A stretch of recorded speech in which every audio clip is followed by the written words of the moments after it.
नमस्कार दोस्तों। Black Monday जो हमने रात को इस टाइप की एक बात की थी कि हो सकता है मंडे जो है ब्लैक मंडे साबित हो जाए, और ऐसा हो रहा है, आपको दिखाई दे रहा होगा क्योंकि बीटीसी आपका अप्रॉक्स 8% अभी टूट चुका है। इथेरियम लगभग 15% टूट चुका है, यानी कि डाउनफॉल में है। करंट में बीटीसी आपका 76,500 76,700 के आसपास चल रहा है। फिर ग्रिड इंडेक्स आपका कहां पर आ गया? 17 पर आ गया। मार्केट कैप आपका 2.4 ट्रिलियन पर, यानी अच्छा खासा पैसा मार्केट से वाइप आउट हो गया, निकल गया। तो ये क्यों हुआ? सब बात घूम के आ जाती है वहीं ट्रंप साहब पर। ये ट्रंप साहब की देन है जो आपके सामने है सारी चीजें। ये कब तक चलेगा ऐसा? देखो साहब, इसका कोई ऐसा टाइम फ्रेम नहीं होता है जो आपने पूछा कि ये कब तक ऐसा चलेगा। इसका कोई टाइम फ्रेम नहीं होता। मे भी 1 महीने में खत्म हो जाए, मे भी 6 महीने में खत्म हो जाए, क्योंकि ये जो लक्षण पैदा हो जाते हैं ऐसे टाइम पर, वो होते हैं मंदी वाले लक्षण। कि भाई सामान सारे महंगे हो जाएंगे, नौकरियां आपकी चली जाएंगी, व्यापार बंद हो जाएंगे या व्यापार कम हो जाएंगे। तो उस सिचुएशन में क्या होगा आप समझ सकते हैं। मार्केट सारे डाउनफॉल आने ही आने। उसी का नतीजा है कि आज आप जैसे ही देखिए, इंडियन, एशियन और अमेरिकन टाइम में फर्क होता है।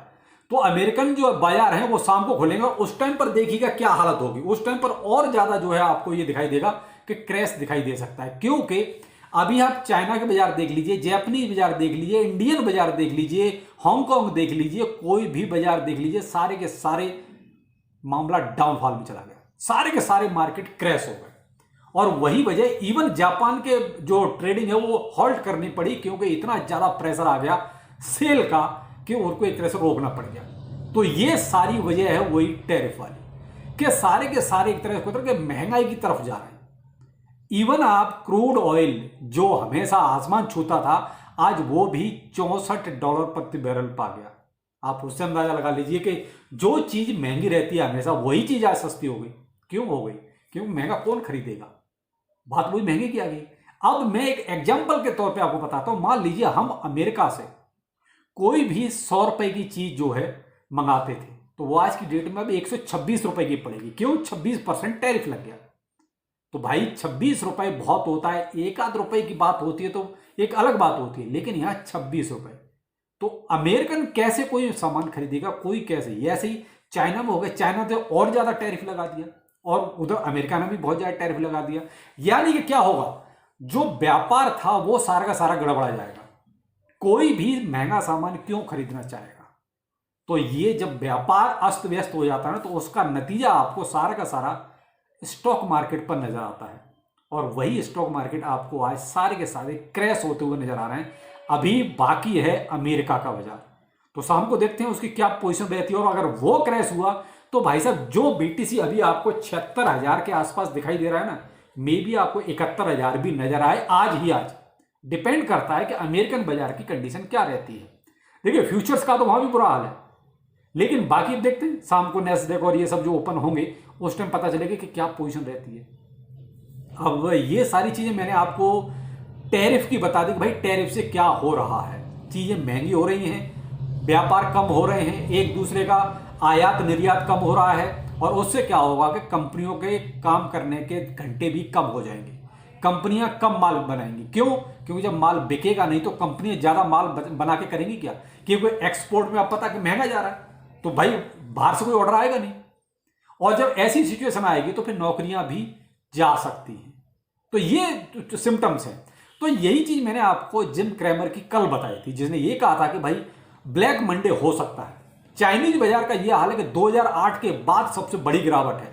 अब कहां 2008 और कहां आज 2025 चल रहा है, अंदाजा लगा सकते हैं आप।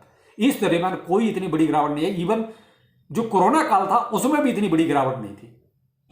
तो अब यहां जो लोग कह रहे थे ना, मैंने कल एक पॉली मार्केट का आपको हवाला भी दिया था कि पॉली मार्केट में लोग क्या सोचते हैं, क्या ये 2025 रिसेशन यानी मंदी का दौर हो सकता है?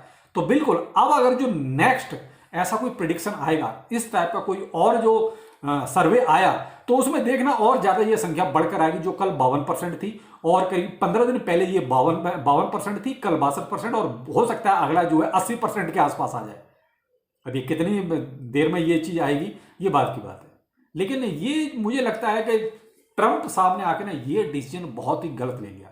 अब ऐसा नहीं कि ट्रंप को इससे फायदा हो रहा, ट्रंप की अपनी जो कंपनियां हैं वो भी तो घाटे में जा रही हैं भाई, उनका माल भी नहीं बिकेगा। जो वो निर्यात कर रहे थे कोई महंगा क्यों खरीदेगा।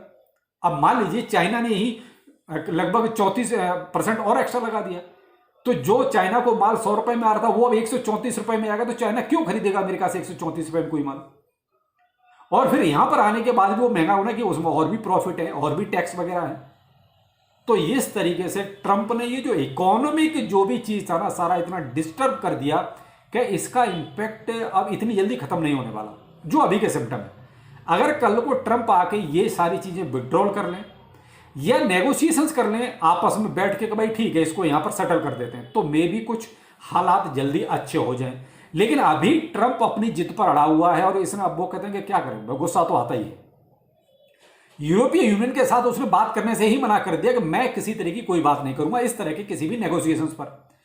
50 से 55 देश ऐसे हैं जो ट्रंप से बात करना चाहते हैं इस संबंध में, टैरिफ से रिलेटेड, कि भाई चलो नेगोशिएशन कर लेते हैं, कुछ कम ज्यादा कर लेते हैं। तो अभी भी उनको भी कोई टाइम नहीं दिया गया है, जबकि 50 देशों ने ऑलरेडी अपनी तरफ से ऑफर दिया है। तो यहां जो कुछ अब ये हो रहा है ना, ये लगता है कुछ ट्रंप की जिद है, या क्या कहेंगे इसके लिए, कोई और शब्द मेरे पास है नहीं, आपके पास कोई शब्द हो तो बताइएगा। कि ये जिद कई बार ना इकोनॉमिक पूरे सिस्टम को डिस्टर्ब कर देती है।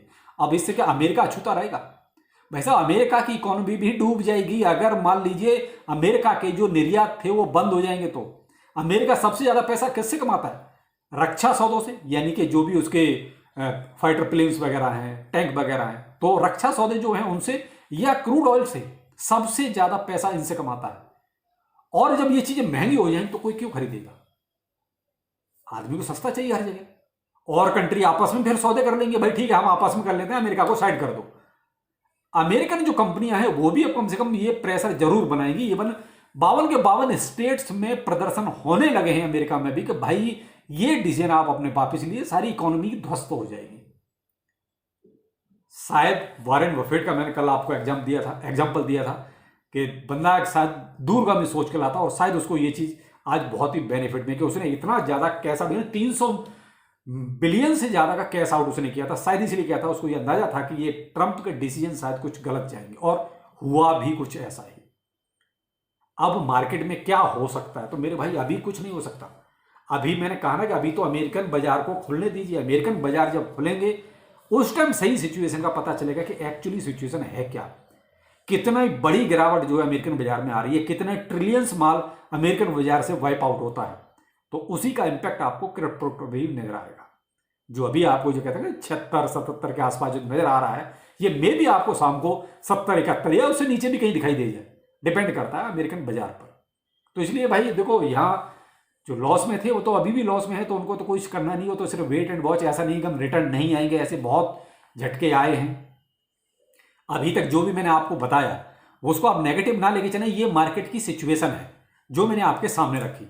अब जो मैं आगे आपसे कहने वाला हूं वो ये है कि ये देखिए, ऐसी सिचुएशन मार्केट में आती हैं कई बार, एक पॉलिटिकल डिसीजन की वजह से पूरा अस्त व्यस्त हो जाता है। तो मैं तो यही कहूंगा ये फाइनेंशियल कम पॉलिटिकल डिसीजन ज्यादा था ट्रंप का, जिसने पूरा इकोसिस्टम ही गड़बड़ा दिया है। तो ये भी होगा, रिटर्न सब कुछ धीरे धीरे होगा। अभी जो हुआ है अभी तो शुरुआत हुई है, प्रेशर बढ़ेगा चारों तरफ से।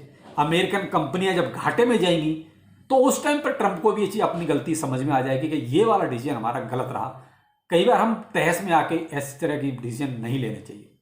तो वो शायद ट्रंप को ये चीज समझ में आएगी, और जिस दिन ये चीज समझ में आएगी उस दिन शायद सब कुछ पे धीरे धीरे ठीक होना शुरू हो जाएगा। क्योंकि अभी तो ट्रंप अपनी बस कहते हैं अपनी तहस में है, किसी से बात नहीं करना चाहता, कोई नेगोशिएशन से नहीं करना चाहता, सोचता है कि जो मैंने कर दिया बस वो सब कुछ ठीक है। तो ऐसा नहीं होता, कई बार आप गलत डिसीजन भी ले लेते हैं। तो इसलिए मैं तो यही कहूंगा कि वेट एंड वॉच, कुछ भी करने के लिए भी मार्केट में ऐसा नहीं है। हाँ, ये अभी गिरावट आपको जरूर पैनिक में ला सकती है, तो मैं ये नहीं कहूंगा कि आप पैनिक में आके बेच दें। ऐसे बहुत से झटके पहले आए हैं, ऐसा नहीं कोई पहली बार ऐसा हो रहा है। आपने कोरोना टाइम पर भी देखा है, पीछे आपने 15-16 हज़ार तक भी डॉलर पर बीटीसी जाते हुए देखा। तो ये चीज़ें चलती रहेंगी, मार्केट है। और कई बार फाइनेंशियल इकोसिस्टम ये चीज़ पैनिक जल्दी करती है, लेकिन रिटर्न भी हम बहुत जल्दी आएंगे। तो थोड़ा सा बस हौसला बना के रखिए, तसल्ली रखिए, और ये कहूंगा कि आप बार बार अपने पोर्टफोलियो को मत देखिए। जो लोग ये कहते हैं अरे पोर्टफोलियो चेक करो, भाई अभी मत करो आप। मैं कहूँगा आप जितनी बार अपना पोर्टफोलियो देखोगे उतनी बार आपको प्रॉब्लम होगी, उतनी बार आपको दिक्कत होगी। रही बात डिप बाय की, तो भाई पैसा हो तो आप उसका फायदा उठाएं, मैं आपको कोई फाइनेंशियल एडवाइस नहीं दूंगा कि अभी आप कोई डिप बाय करें, क्योंकि डिप बाय तो ये ऐसे सीन आते रहते हैं, चलते रहते हैं। फिलहाल मैं कुछ नहीं कर रहा हूँ, वेट एंड वॉच। केवल अभी ट्रंप के डिसीजंस का इम्पैक्ट देख रहे हैं कि मार्केट में क्या आ रहा है, क्या चल रहा है। तो आप भी, मैं तो यही कहूँगा, थोड़ा सा पहले मार्केट को देखें, उसके अनुसार ही आप कोई डिसीजन लें। और शाम का जरूर वेट करें जब अमेरिकन बाजार की सिचुएशन क्या रहती है। तो चलिए शाम को फिर कोई अपडेट देंगे अमेरिकन बाजार के ऊपर के क्या हुआ है, और फिर मिलते हैं। नमस्कार।